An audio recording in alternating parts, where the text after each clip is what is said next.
जय मसीह की भाई बहन सभी को मेरी तरफ से।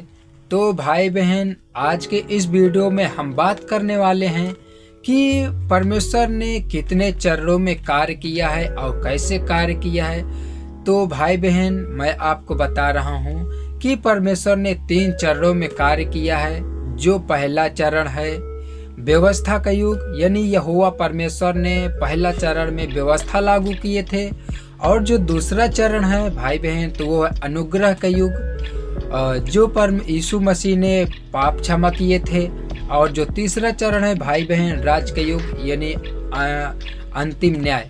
तो भाई बहन, आज हम उसी चरण में से पहला चरण में बात करने वाले हैं, जो है यहोवा परमेश्वर का चरण, जो व्यवस्था लागू किए थे। तो भाई बहन, वीडियो में शुरू से अंत तक बने रहें। और हम यहोवा परमेश्वर का आज हम थोड़ा सा पुराने नियम में जाते हैं। यहोवा परमेश्वर का नियम में हम पढ़ते हैं परमेश्वर का वचन। तो हम परमेश्वर का वचन पढ़ेंगे। सृष्टि का वर्णन, यहोवा परमेश्वर ने कैसे सृष्टि किए थे। यदि मैं परमेश्वर ने आकाश और पृथ्वी का सृष्टि की, पृथ्वी ब्लड और सुनसान पड़ी थी। तो भाई बहन, यहाँ परमेश्वर का वचन कहता है, यदि मैं परमेश्वर और आकाश की सृष्टि की, पूरे पृथ्वी सुनसान पड़ी थी और यहोवा परमेश्वर ने सृष्टि की। और गहरे जल के ऊपर अंधियारा था तथा परमेश्वर का आत्मा जल के ऊपर मंडराता था। जब परमेश्वर ने कहा उजियाला हो, तो उजियाला हो गया। और परमेश्वर ने उजियाले को देखा कि अच्छा है, और परमेश्वर ने उजियाले को अंधियारे से अलग किया है। और परमेश्वर ने उजियाले को दिन और अंधियारे को रात कहा। तो भाई बहन, यहाँ परमेश्वर का वचन कहता है कि उजियाले को दिन और अंधियाले को रात कहा है। तथा सांझ हुई, फिर भोर हुआ। इस दिन पहला दिन हो गया। पहले सांझ हुई, सांझ से भोर हुआ, यानी पहले शाम था, शाम से सुबह हुई, तो वो पहला दिन कहलाया गया। फिर परमेश्वर ने कहा, जल के बीच एक ऐसा अंतर हो कि जल 2 भाग हो जाए। तब परमेश्वर ने एक अंतर बनाकर उसके नीचे जल और उसके ऊपर के जल को अलग किया और वैसा ही हो गया। और परमेश्वर ने उस अंतर को आकाश तक कहा। तथा सांझ हुई, फिर भोर हुआ। इस प्रकार दूसरा दिन हुआ। तो पहले सांझ हुई, फिर भोर, फिर सुबह हुआ। तो परमेश्वर ने क्या दूसरा दिन बनाया। फिर परमेश्वर ने कहा, आकाश के नीचे का जल एक साथ में इकट्ठा हो जाए और सूखी भूमि दिखाई दे। और वैसा ही हो गया। परमेश्वर ने सूखी भूमि को पृथ्वी का कहा, तथा जो जल इकट्ठा हुआ उसको अपने समुद्र कहा। और परमेश्वर ने देखा कि अच्छा है। फिर परमेश्वर ने कहा, पृथ्वी से हरी घास तथा बीज वाले छोटे छोटे पेड़ और फलदायी वृक्ष भी, जिनके बीज उन्हीं में एक की जाति के अनुसार है, पृथ्वी पर उगे। और वैसा ही हो गया। परमेश्वर ने कहा, पृथ्वी पर छोटे छोटे बीज उत्पन्न हो, तो वैसा ही हो गया। इस प्रकार पृथ्वी से हरी घास और छोटे छोटे पेड़, जिनमें अपनी अपनी जाति के अनुसार बीज होता है, और फलदायी वृक्ष, जिनके बीज एक की जाति के अनुसार उन्हीं में होते हुए। और परमेश्वर ने देखा कि अच्छा है।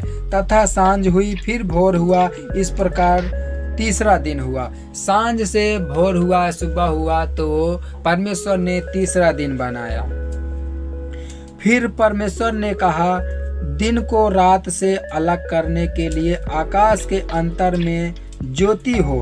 और वैसा वे चिन्हों और नियत समय और दिनों वर्षों के कारण हो, और वे ज्योतियों आकाश के अंतर में पृथ्वी पर आकाश देने वाली भी ठहरें, और वैसा ही हो गया। तब परमेश्वर ने 2 बड़ी ज्योतियां बनाई, उनमें से बड़ी ज्योति को दिन भर प्रभुता करने के लिए और छोटी ज्योति को रात भर प्रभुता करने के लिए बनाया, और तारागण को भी बनाया। परमेश्वर ने उनको आकाश के अंतर में इसलिए रखा कि वे पृथ्वी पर प्रकाश दे तथा दिन और रात पर प्रभुता करे, और उजियाले को अंधियारे से अलग करे। और परमेश्वर ने देखा कि अच्छा है। तथा सांझ हुई, फिर भोर हुआ।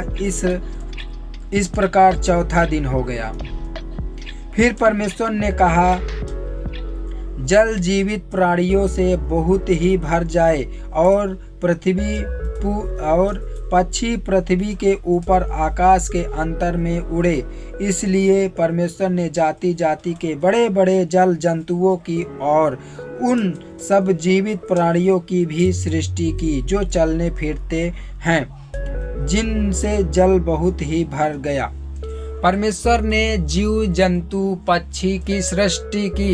यहोवा परमेश्वर ने जब व्यवस्था लागू किए थे व्यवस्था के युग में, तब यहोवा परमेश्वर ने जीव जंतु पेड़ और पानी में चलने वाले, पानी के अंदर रहने वाले जीव और पृथ्वी के ऊपर रहने वाले जीव जंतु पर आकाश में उड़ने वाली पक्षियां यहोवा परमेश्वर ने सृष्टि की, और एक एक जाति के उड़ने वाले पक्षियों की भी सृष्टि की। एक एक जाति उड़ने वाली पक्षी, जो पक्षी आकाश में उड़ती हैं, अगर अलग अलग तरह की पक्षियों की भी सृष्टि की यहोवा परमेश्वर ने। और परमेश्वर ने देखा कि अच्छा है, और परमेश्वर ने यह कह के उनको आशीष दी, फूलो फलो और समुद्र में जल में भर जाओ, और पक्षी पृथ्वी पर बढ़े। तथा सांझ हुई, फिर भोर हुआ। इस प्रकार 5वां दिन हो गया। फिर परमेश्वर ने कहा, पृथ्वी से एक एक जाति के जीवित प्राणी अर्थात घरेलू पशु और रेंगने वाले जंतु और पृथ्वी के वन पशु जाति जाति के अनुसार उत्पन्न हो, और वैसा ही हो गया। इस प्रकार परमेश्वर ने पृथ्वी के जाति जाति के वन पशुओं को और जाति जाति के घरेलू पशुओं को और जाति जाति के भूमि पर सब रेंगने वाले जंतुओं को बनाया, और परमेश्वर ने देखा कि अच्छा है। परमेश्वर ने जगत में जब सुनसान था, जब पृथ्वी पर कुछ भी नहीं था, पूरा सुनसान था, तो यहोवा परमेश्वर ने क्या किया? पक्षी बनाया, जीव जंतु बनाया, और पेड़ बनाया, घास बनाया, और वह पानी के अंदर रहने वाले जीव प्राण भी बनाया यहोवा परमेश्वर ने व्यवस्था के युग में। फिर परमेश्वर ने कहा, हम मनुष्य को अपने रूप के अनुसार अपनी समानता में बनाएं, और वे समुद्र की मछलियां और आकाश के पक्षियों और घरेलू पशुओं और सारी पृथ्वी पर और सब रेंगने वाले जंतुओं पर जो पृथ्वी पर रेंगते हैं अधिकार रखे। परमेश्वर यहोवा ने मनुष्य को सृष्टि की है अपने जैसे। जैसे यहोवा परमेश्वर ने सोचा कि हम अपने जैसे मनुष्य को बनाए, तो परमेश्वर ने सृष्टि की व्यवस्था के युग में। तब परमेश्वर ने मनुष्य को अपने स्वरूप के अनुसार उत्पन्न किया। अपने ही स्वरूप के अनुसार परमेश्वर ने उसको उत्पन्न किया, नर और नारी करके उसने मनुष्य की सृष्टि की। यहोवा परमेश्वर ने नर और नारी के रूप में सृष्टि की, और परमेश्वर ने उनको आशीष दी, और उसने उनसे कहा, फूलो फलो और पृथ्वी पर भर जाओ। परमेश्वर ने जब मनुष्य को बनाया, तो उनको यहोवा परमेश्वर ने आशीष दिया कि फूलो फलो और पृथ्वी पर भर जाओ। और उसको अपने बस में कर लो, और समुद्र की मछलियां तथा आकाश के पक्षियों और पृथ्वी पर रेंगने वाले सब जंतुओं पर अधिकार रखो। फिर परमेश्वर ने उनसे कहा, सुनो, जितने बीज वाले छोटे छोटे पेड़ सारी पृथ्वी के ऊपर हैं और जितने वृक्षों के बीज वाले फल होते हैं, वे सब मैंने तुमको दिए हैं, वे तुम्हारे भोजन के लिए हैं। यहोवा परमेश्वर ने जब मनुष्य बनाया तो परमेश्वर ने सोचा कि ये क्या खाएंगे। तो परमेश्वर ने कहा कि जितने पृथ्वी के ऊपर छोटे छोटे पेड़ हैं, वो फल वाले, वो सब मैं तुम्हारे लिए बनाए हैं, वो तुम्हारे भोजन के लिए हैं। और जितने पृथ्वी के पशु और आकाश के पक्षी और पृथ्वी पर रेंगने वाले जंतु हैं, जिनमें जीवन का प्राण है, उन सब के खाने के लिए मैंने सब हरे हरे छोटे पेड़ दिए हैं। और वैसा ही हो गया। तब परमेश्वर ने जो कुछ बनाया था सबको देखा तो क्या देखा कि बहुत अच्छा ही है। तब सांझ हुई, फिर भोर हुआ, इस प्रकार 6वां दिन हो गया। और यो आकाश और पृथ्वी और उनकी सारी सेना का बनाना समाप्त हो गया। परमेश्वर ने 6वां दिन 6 दिन काम किया, 6 दिन में पूरा सृष्टि की और 7वां दिन समाप्त कर दिया। 7वें दिन से कुछ भी नहीं किया। और परमेश्वर ने अपना काम जिसे वह करता था 7वें दिन समाप्त किया। और उसने अपने किए हुए सारे काम से 7वें दिन विश्राम किया। और परमेश्वर ने 7वें दिन को आशीष दी और पवित्र ठहराया, क्योंकि उसमें उसने सृष्टि की रचना की, अपने सारे काम में विश्राम लिया। आमीन। यहोवा परमेश्वर ने जब व्यवस्था के युग में परमेश्वर ने हर चीज की सृष्टि की। पहले क्या किया? पानी के ऊपर पृथ्वी बनाया, धरती बनाया। फिर उसमें क्या किया? उसमें पेड़ बनाया, उसमें सबसे पहले पक्षी बनाया। पक्षी बनाने के बाद जीव जंतु बनाया। पहले उड़ने वाली पक्षी बनाए, फिर रेंगने वाली यानी चलने वाले जीव और जंतु बनाए, और फिर पानी के अंदर रहने वाले प्राण बनाए, मछली वगैरह बनाए, मछली बनाई पानी के अंदर रहने वाली।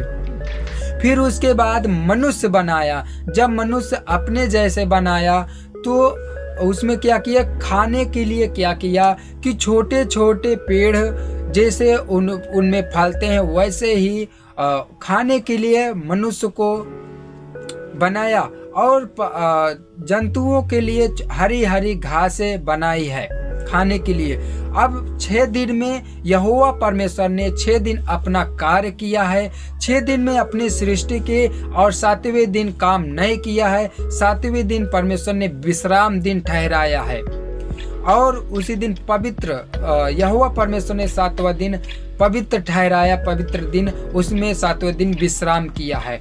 तो आप समझ पाए होंगे भाई बहन कि यहोवा परमेश्वर ने जब व्यवस्था का युग था, जब व्यवस्था लागू किया था, तो यहोवा परमेश्वर ने 6 दिन किए थे और 7वें दिन विश्राम किए थे, पवित्र ठहराया था। तो 6 दिन को पूरा काम करके और 7वें दिन उन्होंने विश्राम किया था। तो भाई बहन, आप लोग क्या सीखे, क्या समझे हैं, इसमें साझा करें और कमेंट में जरूर बताएं। और व्यवस्था के युग में अगर समझ पाए होंगे परमेश्वर कैसे कार्य किया, कैसे सृष्टि की है पृथ्वी की, और जीव जंतु मनुष्य कैसे सृष्टि की, तो आप लोग सुन ही लिए होंगे। तो आप लोग इसमें साझा कमेंट में जरूर बताएं। अब बाकी के नेक्स्ट वीडियो में हम अनुग्रह के युग के बारे में लेके आएंगे। तो भाई बहन, जय मसीह की। वीडियो को ज़्यादा से ज़्यादा शेयर करें और कमेंट में ज़रूर करें, चैनल को सब्सक्राइब करें। जय मसीह की।